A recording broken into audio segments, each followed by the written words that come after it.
visions through my dreams, seeing myself swimming in the universe.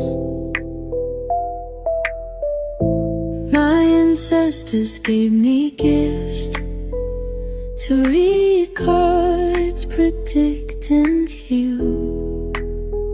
My name is Daphne, but spirit calls me Babylon. Angels communicate through numbers. Intuition is so deep. The gift I fully embrace within.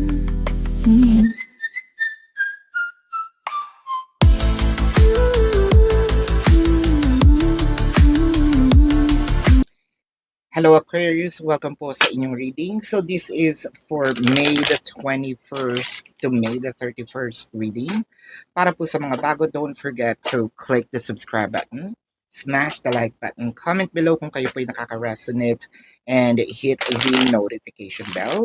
Kung gusto nyo pong sumali sa ating live sessions, dun po yan sa ating kabilang channel, Babaylan TV. No, yan po ang ating unang channel catered for our international audience.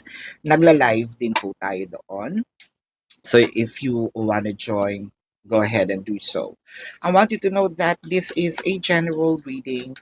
So you may resonate with the entire reading or baka konti lang, take what's only yours. Aquarius, magsimula na tayo. Aquarius, ang ganda ng pasok ng week na ito. I feel like meron tayong ipapanalo. No, ipapanalo natin yung puso natin, yung isip natin, yung words natin. Chances are itong week na ito ay para sa iyo. Itong week na ito is yung week na parang masasabi mo na, "Hay, pumanig din sa akin ang panahon." No? With the Page of Pentacles, ang lalim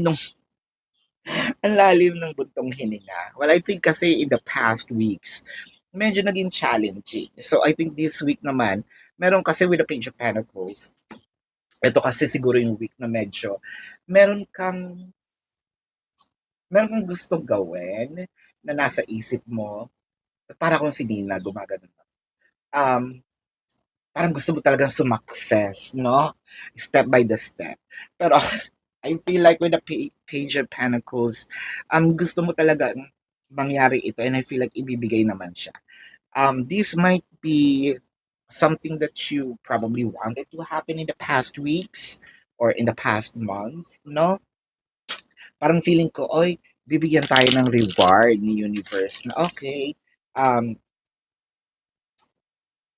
itong week na to, parang yung bibigay sa iyo yung a taste of it. Sana magtuloy-tuloy, di ba? With the Six of Cups and the Nine of Pentacles, kasi namimiss mo na. Ayan. Namimiss mo na yung person mo, namimiss mo na yung siguro yung embrace, kiss, touch, no, nito ni person. And I feel like itong week na ito, parang whether this is by accident or not, you're going to meet the person, and with the Nine of Pentacles naman kasi, that will make you happy. Or probably you are going to make someone happy. But I feel like, lagi na lang ba ikaw ang magbibigay ng saya? I feel like this is really coming from others to give it to you. So, iba ang magbibigay sa'yo ng saya. Ikaw naman, no? Deserve mo namang maging happy. With the Ace of Pentacles, the Lovers, and the Eight of Swords, chances are, siguro nakasama mo na to sa bahay, nakasama mo na siya sa field, sa trabaho, sa school. Pwedeng medyo matagal, no? Or meron kayong matagal na pinagsamahan, or meron, sabihin natin ditong, ito yung somehow nakapagpabago ng perception mo sa buhay, nakapagpabago ng buhay mo in a way, or ikaw mismo nabago mo yung buhay niya. Nagkaroon lang ng separations, whether it is physical or energetic. Physical, well, the person might be in a different city, state, county, country, different continent, no? one thing's for sure, medyo sabihin natin, um, nalihis ang landas natin, no? Tayong yun yung dalawa, nagkaroon ng, anong kanta yun? Separate lives. Ayan. You have no right to ask me how I feel. Ayan, nako. Ang ganda nung reading na, ay, ganda nung reading, ang ganda nung lyrics na yun. That's actually one of my favorite when I was young. Kasi di ba nauso yung revive? Ay, not really revive. Yung hinuhukay mga old songs. No? Tapos, wala. Nung medyo ngayon lang, masakit pala ibig sabihin nun. Dawas din, hindi ko alam. Basta maganda lang siya. Anyway, um, para kasing, yung energetic separations naman, yun nga, nakikita kayo, pero hindi naman kayo nag-uusap. So, I feel like magkakaroon kayo ng moments together, no, with your person. The Knight of Wands, the High Priest, and the Eight of Pentacles. Is this going to be sort of like a revival? Kaya siguro nasabi ko talaga yung revival, no? Revival in a way, yung i-revive yung connections, magkakaroon kayo ng reconnections, bridging the gap, um, working things together again. Wow. Siguro nagkakaroon na rin dito ng kapatawaran if in case um, not totally closure. I'm not seeing totally closure in here, but instead restart. No? Parang both of you are going to lilinisin yung mga clogs, no? I think I'm also seeing clarifications in here. Explanations are very important. Chances are this person might be someone that you have a soul contract with. Yung iba, soulmate, no? But with this, I feel like this is your twin flame. By the way, gusto nyo ba na ako magkaroon ng twin flame reading? Let me know. With the King of Wands, the shadow side, and the Fool card. So, I think na bago pumasok ang June, no, magkakaroon na uli kayo ng somewhat, hindi man frequent yung conversation, hindi man um,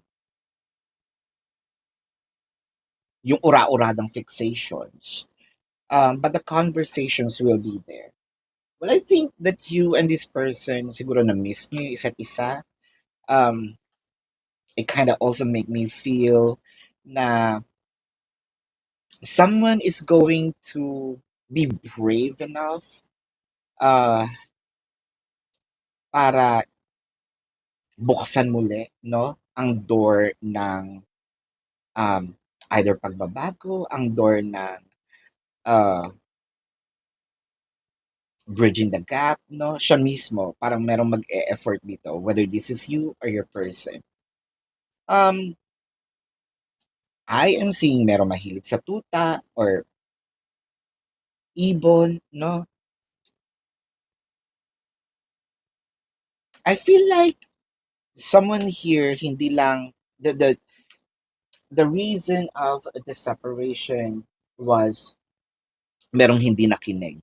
Merong nagmatigas lang ang ulo, no? So, I feel like both of you somewhat learned from the experience. So, yeah, this is your reading, Aquarius. Let's check the zodiac sign of your person. Pero bago po yan, I want you to know na sa kabilang channel po, that is Babaylan TV. No, yan po ang ating unang channel catered for our international audience. Nagla-live tayo dyan. Pwede kayong sumali if you want to. You're very much welcome. Mabait naman po ang community.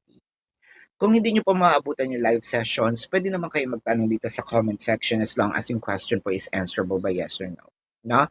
Pero kung hindi po kayo papatulugin ng yes or no lang, dumiretso na po kayo dun sa ating website. Sa description box ng video na ito, there is a link. Click the link, you will be routed to my website. Nandun po yung information, name, number, QR code, amount per question, and take advantage of the 4 questions plus 1 kasi discounted po yun. And if you want to book a private reading, nandun din po siya. No? So, let's check the zodiac sign of your person. This can be their sun sign or a placement in their chart.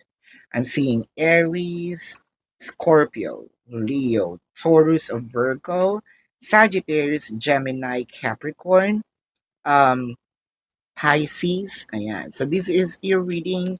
Love and light to you. Namaste. See you po sa susunod na readings. Goodbye.